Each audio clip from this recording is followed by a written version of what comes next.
हाय, hello, नमस्ते. Welcome to Filmi Darpan. Big बॉसच्या सगळ्या हार्डकोर चाहत्यांचं आपल्या या चॅनलमध्ये स्वागत आहे. मी सुद्धा बिग बॉसची एक हार्डकोर चाहती आहे आणि तुम्ही सुद्धा. आणि बिग बॉसच्या या हार्डकोर चाहत्यांचा उल्लेख झालेला आहे बिग बॉसच्या भाऊंच्या धक्क्यावरती. बरोबर ना?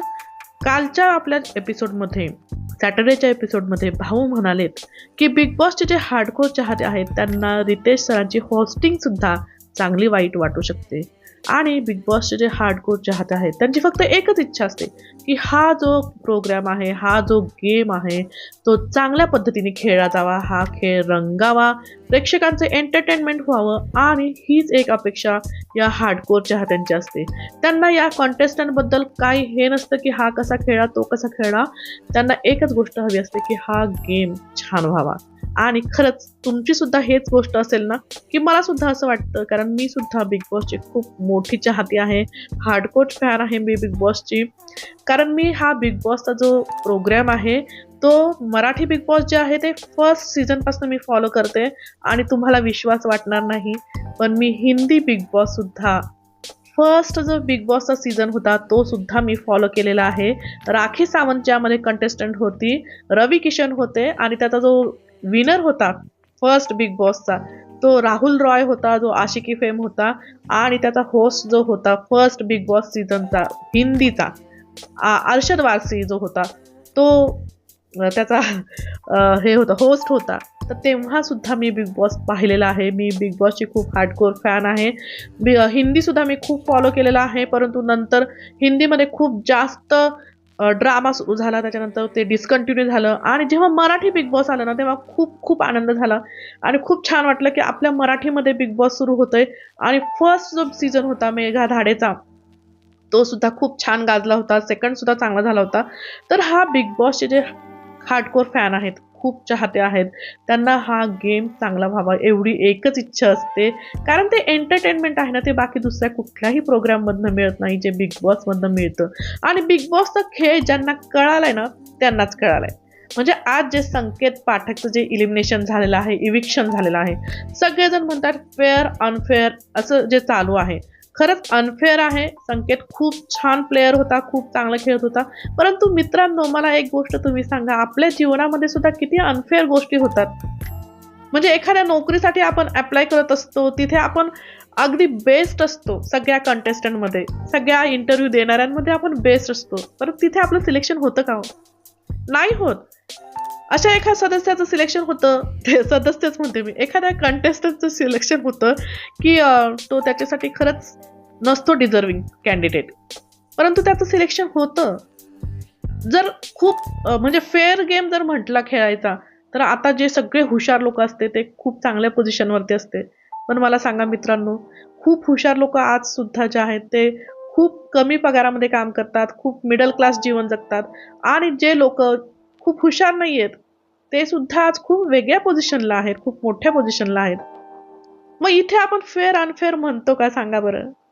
लाईफ हे फेअर आणि अनफेअरचाच खेळ आहे मित्रांनो. सेमच बिग बॉसचा गेम आहे. आणि ज्यांना बिग बॉसचा गेम कळाला ना त्यांना खरंच आपल्याला म्हणजे पडतो प्रश्न, आपण माणूस आहोत, आपल्याला प्रश्न पडतो की फेअर अनफेअर. आणि हा जो शो आहे तो मॅनमेड आहे, तो काही गॉडमेड नाहीये, मॅनमेड आहे. इथे चुका होऊ शकतात, पॅटर्न चेंज होऊ शकतात. आणि आजचा डिसिजन आपल्याला सगळ्यांना अनफेअरच वाटतोय. जो संकेत पाठक जो गेलेला आहे तो खूप चांगला प्लेअर होता. आणि तो असा होता की लास्ट म्हणजे जो पहिल्यापासून जर असता तो या गेममध्ये तर तो खूप पुढे गेला असता, असा तो प्लेअर होता. परंतु तरीही त्याचं इविक्शन, त्याचं इलिमिनेशन झालेलं आहे. आणि ते ॲक्सेप्ट करण्याशिवाय आपल्याकडे मार्ग नाही आहे. आपल्या लाईफमध्ये सुद्धा आपल्याला खूप गोष्टी ॲक्सेप्टच कराव्या लागतात, बरोबर ना? आणि तुम्ही जर बिग बॉसचे फॅन असाल ना तर तुम्हाला ही गोष्ट नक्कीच पटेल, मला असं वाटतं. आता कालच्या इलिमिनेशनबद्दल जर आपल्याला बोलायचं झालं तर कालचं जे इलिमिनेशन, इविक्शन जे झालं ते प्रभूचं झालं. तर प्रभू, मला सांगा, इविक्शन होण्यासाठी प्रभूचा हा जो आठवडा आहे तो तरी डिझर्विंग होता का हो? म्हणजे प्रभूचं इलिमिनेशन किंवा प्रभू जो आहे त्याच्यापेक्षा खूप चांगले कंटेस्टंट ऑलरेडी गेलेले आहेत बिग बॉस मधनं, बरोबर ना? त्याच्यापेक्षा खूप चांगले डिझर्विंग कंटेस्टंट ऑलरेडी इविक्ट झालेले आहेत. प्रभू इथपर्यंत स्ट्रेच झाला, आणि प्रभूचा गेम पण आपल्याला बघा, खूप जणांना त्याचा गेम सुद्धा समजत नव्हता. एक तन्वीचा शॅडो म्हणून त्या या गेम मध्ये होता आणि खरंच तो मुलगा कष्टाळू होता. मला त्याच्याबद्दल खरंच खूप सिंपती आहे. प्रभू खूप कष्टाळू होता, खूप मेहनतीने इथपर्यंत तो पोहोचला. त्याच्या आई वडिलांना त्याने बिग बॉसचं घर दाखवलं. म्हणजे शेवटी तो काय म्हणाला की मला बिग बॉसच्या घरापर्यंत माझ्या आई वडिलांना पोहोचवता आलं. This is my achievement. बरोबर ना. मग प्रभूच्या आधी जे कंटेस्टंट गेलेले आहेत ते डिझर्विंग नव्हते का, मला सांगा. ते सुद्धा काही जे कंटेस्टंट होते ते डिझर्विंग होते, परंतु तरी पण ते आधी गेले, प्रभू नंतर गेला. हा सुद्धा अनफेअरच गेम आहे, हा सुद्धा अनफेअरच डिसिजन आहे. बरोबर ना. परंतु प्रभू गेला, म्हणजे प्रभू सुद्धा एक वीक कंटेस्टंट होता. आता या एपिसोड्स मध्ये तो गेलेला आहे. तर ही गोष्ट लोकांना ऍक्सेप्टेड आहे, परंतु संकेतची गोष्ट आता ऍक्सेप्ट करणं थोडं कठीण आहे. तर दुसरी एक गोष्ट मला भाऊच्या धक्क्यावरती जी आवडली, म्हणजे कालचं जे राखीबद्दल जे भाऊ बोलले की बाबा कोणीतरी, म्हणजे कधीतरी राखीबद्दल बोललं गेलं की बाबा राखी तुझा गेम आता बोर होतोय, लोकांना कंटाळा आलेला आहे त्याच गोष्टींचा. राकेश आणि राखीचं जे बॉन्ड आहे, जे रिलेशन आहे, जी मैत्री आहे, जो लव्ह अँगल आहे, त्याच्याबद्दल बोलून आता प्रेक्षक पण कंटाळलेले आहेत, कंटेस्टंट पण कंटाळले आहेत आणि सगळ्यांचा गेम त्याच्यामुळे अफेक्ट होतोय. म्हणजे राकेशचा गेम तर ऑलरेडी अफेक्ट झालेला आहे, बाकीचे कंटेस्टंट पण त्याच्या अराउंडच फिरत आहेत. त्याच्यामुळे वेगळं काहीच पाहायला मिळत नाहीये, फक्त राखी राखी राखी. आणि मला असं वाटतं की ही गोष्ट खूप आधी बोलायला हवी होती. ती खूप स्ट्रेच झाली. आता 2-3 आठवडे राहिलेले आहेत. आधीच ही गोष्ट बोलली गेलेली असती तर अजून चांगला गेम आपल्याला पाहायला मिळाला असता. एक गोष्ट या भाऊच्या धक्क्यावरती चांगली वाटली, ती म्हणजे विशालचं आणि अनुश्रीचं कौतुक झालेलं आहे या आठवड्यामध्ये. म्हणजे खूप आठवड्यानंतर किंवा मला वाटतं पहिल्यांदाच विशालचं इतकं कौतुक झालेलं आहे, अनुश्रीचं कौतुक झालेलं आहे, कारण ते इंडिव्हिज्युअल गेम दाखवत आहेत. म्हणजे बघा, इंडिव्हिज्युअल गेम दाखवणं म्हणजे आतापर्यंत आपण पाहत होतो ग्रुपमध्ये लोक खेळत होते, परंतु हे 2-3 जे प्लेयर आहेत ना, ते पहिल्यापासूनच इंडिव्हिज्युअल खेळत आहेत. म्हणजे ग्रुप बरोबर पण त्यांचा एक गेम आहे, परंतु त्यांचा इंडिव्हिज्युअल पण गेम आहे. म्हणजे काटा काटा म्हणून जे तन्वीला इतकं त्यांनी सगळेजण हे करतात, परंतु काटा टीम मध्ये फक्त तन्वी एकटीच आहे जी इंडिव्हिज्युअल खेळतीये. बघा ना, म्हणजे काटा टीमच्या बाकीच्या मेंबर्सला ही गोष्ट लक्षात यायला पाहिजे की तन्वी खेळती, आपण नाही खेळत आहेत. तर अनुश्रीचं कौतुक झालं, तिच्या काही डिसिजनचं कौतुक झालं, विशालच्या सुद्धा काही डिसिजनचं कौतुक झालं की तो दुसऱ्यांचं ऐकत नाही, तन्वीचं अनुश्रीचं ऐकत नाही, तो स्वतःचे निर्णय स्वतः घेतो. तर ही गोष्ट खरंच चांगली वाटली की त्याचं काहीतरी विशालच्या जे गेम आहे त्याचं कौतुक झालेलं आहे, अनुश्रीचं कौतुक झालेलं आहे, तन्वीचं सुद्धा कौतुक झालेलं आहे की ती पण इंडिव्हिज्युअल गेम खेळते. म्हणजे बाकीचे लोक इंडिव्हिज्युअल खेळत नाहीत, हे भाऊंनी सांगितलेलं आहे. आणि भाऊंनी एक गोष्ट मेन्शन केलेली आहे की बाबा आता ग्रुपमध्ये नाही, स्वतःचा गेम दाखवण्याचा आता हा टाइम आलेला आहे. आणि इथे राकेशला खास करून मेन्शन केलेलं आहे भाऊंनी की जसं त्याआधी प्रभू त्या राकेशला वीक वाटत असताना सुद्धा फक्त ग्रुपच्या डिसिजनसाठी त्यांनी त्याला नॉमिनेट केलेलं नाहीये. बरोबर ना. आणि त्याच्या अगेन्स्ट मग एक चांगल्या प्लेअरला त्यांनी नॉमिनेट केलं, कॅप्टन्सी मधनं सुद्धा काढून टाकलं अनुश्रीला. म्हणजे हा इंडिव्हिज्युअल गेम स्वतःला सुद्धा पटायला पाहिजे, कारण प्रेक्षक बघतायत की या व्यक्तीने या दुसऱ्या एका व्यक्तीला नॉमिनेट केलं किंवा दुसऱ्या व्यक्तीला कॅप्टन्सीमधनं काढलं की जो डिझर्विंग नव्हता. बरोबर ना. आणि त्याच्यावरनं सुद्धा तुमचं जे हे आहेत वोटिंग पॅटर्न्स ठरतात, भाऊ म्हणतायत तुमच्या निर्णयांमुळं. म्हणजे बाहेर तुमच्या वागण्यांचे पॉडकास्ट होत आहेत. बरोबर ना. आणि त्याच्यामुळे जसं इलेक्शनमध्ये जसं वोटिंग पॅटर्न असतो तसाच वोटिंग पॅटर्न इथे सुद्धा चेंज होऊ शकतो. म्हणजे पॉप्युलॅरिटी जी आहे ती तुम्ही ग्रँटेड घेऊ शकत नाही, ऑडियन्सला तुम्ही टेकन फॉर ग्रँटेड घेऊ शकत नाही, हे भाऊनी क्लिअर कट सांगितलेलं आहे. कालचा जो सॅटर्डेचा एपिसोड होता त्याच्यामध्ये तक्रारी वाचण्याचा एक त्यांनी घेतलेला होता कार्यक्रम. त्याच्यामध्ये आपण पाहिलं की तक्रारी आपण कोणाबद्दल करतो, की आपले जे लोक आहेत आपल्या ग्रुपमधले त्यांच्याबद्दल तक्रारी करतो. बरोबर ना. बाकीचे जे तुमचे हे आहेत ऑपोजिशनमध्ये आहेत त्यांच्याबद्दल काय तक्रारी करणार, त्या आता आपल्या समोरासमोर दिसतात सगळ्या तक्रारी. पत्रामध्ये लिहून ज्या तक्रारी असतात त्या आपल्या लोकांबद्दल असतात. जसं की विशालने, राखी त्याची मैत्रीण आहे तरी पण त्याने तक्रार केली ना की तुझं वन साइड जो लव आहे ते तुझं त्याला बघून तू विसरली आहेस गेम.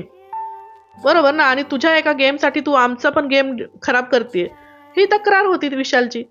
परंतु आपण राकेशचं बघितलं, राकेशने विशालबद्दल तक्रार केली, कारण तो ऑलरेडी कॅमेरासमोर पण तक्रारी करतच असतो ना विशालच्या. मग पत्रामधनं करायची खरंच गरज होती का? राकेशने तक्रार करायची तर दीपालीची करायची होती, प्रभूची करायची होती किंवा तन्वीची करायची होती, जी तक्रार त्याला इतर वेळी करता येत नाही. आता अनुश्रीने विशालची तक्रार केली, तो ओव्हर कॉन्फिडंट आहे किंवा त्याला माज अहंकार आहे, ते कमी करायला पाहिजे वगैरे. अनुश्रीला तक्रार करायला तन्वी होती ना, बरोबर ना. तन्वी होती, राकेश होता, परंतु तिने कुणाची तक्रार केली? कारण तिला विशालला या गोष्टी सांगायच्या होत्या. तक्रार म्हणजे काय असतं की आपल्याला जवळच्या लोकांना आपण सांगतो की हा पॉईंट तुझा मला आवडत नाहीये किंवा ह्या गोष्टी आवडत नाहीयेत. तन्वीने सेम परत अनुश्रीची तक्रार केली. इतर वेळी ती अनुश्रीबद्दल काय काय बोलते, रेवाशी तिचं डिस्कशन जेव्हा आपण ऐकलं मागच्या आठवड्यामध्ये, किती गोष्टी बोलली ती. मग इथे परत पत्रातनं सांगायची गरज होती का? बरोबर ना. तिने करायची होती ना दीपालीची तक्रार आणि दीपाली पुन्हा सागरची तक्रार करते. सागरचं तिचं काय म्हणजे वाकडं लागलेलं आहे. सागरची तक्रार केलेली आहे की मला नॉमिनेट करतो वगैरे, बरोबर ना. तर हे असं तक्रारीचं म्हणजे काटा आणि विशालचा ग्रुप याच्यामध्ये काय फरक आहे हे मी तुम्हाला सांगते इथं, की गेम कळणं खूप महत्वाची गोष्ट आहे. आता भाऊंनी सांगितलं की 2 इविक्शन होणार, डबल इविक्शन होणार, बरोबर. एक काटामधनं आणि एक विशालचा जो ग्रुप आहे त्याच्यामधनं, टोळीमधनं. पण या 2 ग्रुपमधनं एक एक काढायची काय गरज होती? म्हणजे आपण पाहिलं जे वीक कंटेस्टंट आहेत त्याच्यामध्ये दीपाली पण वीक होत्या, रेवा तर खूप वीक होती, बरोबर. प्रभू पण वीक होता, त्याच्यानंतर सागर पण वीक होता. आणि हे सगळेजण एकत्र घेण्याच्या ऐवजी 2 ग्रुपमधनं एक एक सदस्य का घेतला गेला? की त्याच्यामुळे एक चांगला प्लेअर गेला ना बाहेर. आता आपण इकडे पाहिलं, रेवा तर वीक होती. रेवाचा काय गेम आहे मला सांगा. म्हणजे राखी सावंत जर नसती तर रेवाचा काहीच गेम नव्हता. राखी सावंत नसती तर राकेशचा काहीच गेम नव्हता. दीपालीताईंचा गेम बघा तुम्ही, जेव्हा ही गेली रुचिता, त्याच्यानंतर दीपालीताईंचा काय गेम आहे. रुचिता होई असेपर्यंत रुचिताला टार्गेट करणं हाच त्यांचा गेम होता. त्याच्यानंतर त्यांना रुचिता एवढी स्ट्रॉंग कंटेस्टंट मिळालीच नाही. त्याच्यामुळे त्यांचा जो काड्या लावण्याचा किंवा एखाद्याला उद्युक्त करण्याचा जो गेम होता तो कुठे दिसला आपल्याला नंतर. त्यांचे फुसके जे असतात ना ते लवंगी टाकण्याच्या, ते गेम दिसतात आपल्याला फक्त. दीपालीताईंचा कुठे काय स्ट्रॉंग गेम दिसतो आपल्याला. मग हे 2 ग्रुपमधनं एक एक सदस्य घालवण्याची ही काय आयडिया आहे मला खरंच नाही कळालं. तर प्रभूचं जे आहे इविक्शन झालेलं, त्याच्यानंतर तन्वी जी रडतीये, तिचं रडणं खरंच म्हणजे खरं खुरं रडणं तिचं होतं तन्वीचं. तिला अटॅचमेंट झाली होती प्रभू बरोबर, परंतु इतकं ती रडलीये म्हणजे फक्त गेमच आहे ना हा, गेम मधनं तो बाहेर गेला होता, बरोबर ना. ती इतकी रडलीये तन्वी, म्हणजे का इतकं रडली? म्हणजे तन्वीला असं वाटत होतं का की प्रभू लास्ट 5 मध्ये फायनलिस्ट मध्ये जाईल किंवा लास्ट 2 मध्ये जाईल किंवा प्रभू विनरच होईल, असं वाटत होतं का तन्वीला? म्हणजे एवढी का रडली मला खरंच नाही कारण कळालं तिचं रडण्याचं. आणि बाहेर जाऊन आता 15 दिवस राहिलेले आहेत, बाहेर जाऊन ती भेटणारच आहे ना प्रभूला. मग का कशासाठी रडायचं होतं एवढं, म्हणजे मला नाही समजलं कारण. तर आजच्या संडे एपिसोडमध्ये तर सगळा फन डे असतो आपल्याला माहिती आहे. डान्स झाला विशाल संकेतचा, छान डान्स केला दोघांनी. तन्वी दीपालीचा पण डान्स झाला, दीपालीताई खूप छान डान्स करतात. त्यानंतर सागर आणि अनुश्रीचा पण छान, अनुश्री आणि सागरचे एक्सप्रेशन तर लाजवाबच असतात नेहमी. राकेश आणि रेवाचा डान्स जो होता मिरचीचा, आणि राखीने त्याच्यामध्ये एंटरटेनमेंट मस्त जबरदस्त झाला. त्याच्यानंतर पाणीपुरी स्पेशल होती, त्याच्यामध्ये आंबट, कडू, खारट, तिखट, गोड वेगवेगळे फ्लेवर्स होते आणि वेगवेगळ्या लोकांना त्यांनी द्यायचे होते, कुणाला कोण कसं वाटतंय. तर बऱ्याच जणांनी, आता आपण प्रत्येकाचं इंडिव्हिज्युअल नको बघायला, पण विशालला सगळ्यांनी बऱ्याच जणांनी मिक्स दिली, कारण त्याचा मिक्स गेम आहे. तो कधी तिखट आहे, कधी तो आंबट आहे, कधी तो गोड तर नाहीये जास्त, कधी खारट आहे. परंतु माणसाची पर्सनॅलिटी मिक्सच असते ना हो. प्रत्येक सिच्युएशन मध्ये माणूस गोड वागत नाही, आणि जो माणूस प्रत्येक सिच्युएशन मध्ये गोड वागतो तो माणूस खरा असतो की नाही हा प्रश्न आहे. आता विशालला त्याच्याच ग्रुपमधनं अनुश्रीने सुद्धा तिखट खाऊ घातलेली आहे. त्यामुळं विशाल थोडा चिडला आणि अनुश्रीला त्याने सांगितलं की मला सारखं टार्गेट करू नको तुझा गेम अप करण्यासाठी. आणि नंतर मग त्यांचं दोघंच बोलणं झालं आणि त्याच्यामध्ये मग त्यांनी सांगितलं की माझा अँगर इश्यू आहे, सारखं मला जे माज आहे, अहंकार आहे वगैरे असं बोलू नको. तर हे डिस्कशन आपण पाहिलं.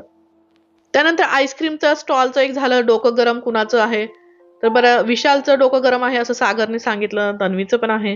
रेवाने राखीचं आणि सागरचं नाव घेतलेलं आहे, तर राकेशने राखीचं आणि तन्वीचं नाव घेतलेलं आहे.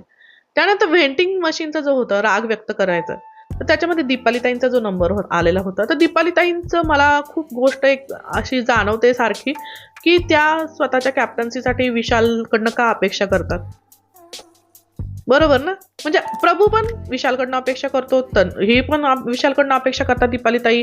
तर का मग मला दीपालीताई कधीच कॅप्टन्सीबद्दल त्यांच्या काटा टीमशी बोलताना दिसलेल्या नाहीयेत. म्हणजे दीपालीताईंनी कधीच तन्वीला म्हटलं नाही की मला कॅप्टन व्हायचंय, राकेशला म्हटलेलं नाहीत की मला कॅप्टन व्हायचंय, मला कॅप्टन करा. कधीच त्या असं बोललेल्या नाहीत. मग विशालकडनं ही अपेक्षा का?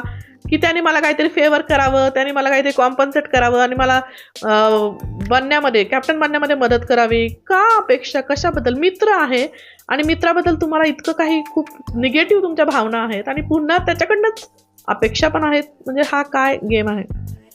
आणि पुन्हा त्या म्हणतात की संध्याकाळी तो येऊन म्हणतो की मित्र आहे वगैरे. पण तुम्ही जी गोष्ट त्याची निगेटिव्ह दाखवताय ना, ती मला पॉझिटिव्ह वाटते, की तो विशाल गेममध्ये जे काही झालं, ठीक आहे, एका गेमच्या भरामध्ये, एका फ्लोमध्ये माणूस काही बोलून जातो. परंतु पुन्हा संध्याकाळी येऊन तो म्हणतो, की आपण मित्र आहोत, आपण बाहेर भेटणार आहोत. आणि ही गोष्ट पॉझिटिव्ह आहे, ही तुम्ही निगेटिव्ह करून दाखवताय दीपालीताई. आणि जे तुम्हाला लागलंय त्याचं सारखं-सारखं तुम्ही किती वेळा सांगणार, की मला लागलंय याच्यामुळं, मला लागलंय याच्यामुळं. आणि जर त्या टास्कमध्ये तुम्हाला एवढं लागण्याचं हे होतं, तुम्ही का खेळलात तो टास्क? बरोबर ना? तुम्ही स्वतःची जबाबदारी का नाही घेऊ शकलात? आणि तुम्ही पुढच्या माणसाला त्याच्यासाठी किती दिवस अजून ब्लेम करणार आहात? आणि विशालला कंटिन्युअसली त्याला माज आहे, अहंकार आहे. आणि जेव्हा विशालचा नंबर येतो त्या व्हेंटिंग मशीनला मारण्याचा वगैरे, राग व्यक्त करण्याचा, तेव्हा तो सांगतो तिथे की मला अहंकार नाही, माझा स्वाभिमान आहे. मग एकटाच लढलेलो आहे, एकटाच खेळवला आहे आणि कोणालाही कॉम्पन्सेट करायला मी इथं आलेलो नाहीये. स्वतःसाठी खेळतोय. माणुसकी नाही सोडलेली म्हणून संध्याकाळी येतोय. बरोबर ना? माणुसकी सोडली नाही हा विषय खूप मोठा आहे, की बाबा काही चुका होतात कळत नकळत. परंतु संध्याकाळी येतो ना, मी मित्र आहे तुझा म्हणून सांगायला. मग त्याच्यामध्ये का तुम्हाला त्रास होतोय? ती गोष्ट तुम्ही निगेटिव्ह म्हणून सांगताय तिथे. बरोबर. संकेतला जेव्हा राग व्यक्त करायचा होता, तेव्हा त्याला बरोबर वाईल्ड कार्ड म्हणून त्याला खूप वेळा त्याला ऐकून घ्यावं लागलं. एक चांगला स्ट्रॉंग प्लेयर असून सुद्धा त्याचा राग त्याने व्यक्त केलेला आहे. बरोबर. आणि गोड बोलतात. मी सुद्धा एक कंटेस्टंट आहे. वाईल्ड कार्ड असू दे, पण एक कंटेस्टंट आहे आणि या बाकी सगळ्यांना तो भारी पडलेला आहे हो, वाईल्ड कार्ड असून सुद्धा. तर हे असं आजच्या याच्यामध्ये झालेलं आहे. इलिमिनेशनच्या वेळेस आपण पाहिलं की संकेत इलिमिनेट झालेला आहे. सगळ्यांना खूप शॉकिंग होतं आणि हा शॉकिंगचा गेम आज झालेला आहे असं मला वाटतं. हे जे काढण्याचं इलिमिनेशन झालेलं आहे ते शॉक प्रेक्षकांना देण्यासाठी, कंटेस्टंटला देण्यासाठी बहुतेक हा डिसिजन झालेला असावा. कारण जसं रुचिताला काढलं की शॉकिंग इफेक्ट द्यायचा होता, त्याच्यामुळे रुचिताला काढलं गेलं, नाही तर रुचिता सुद्धा जाण्यासारखी नव्हतीच. तसं सेम संकेतच्या बाबतीत असं झालेलं आहे की एक शॉकिंग इफेक्ट देण्यासाठी हे गोष्ट घडलेली आहे असं माझं मत आहे बरं का.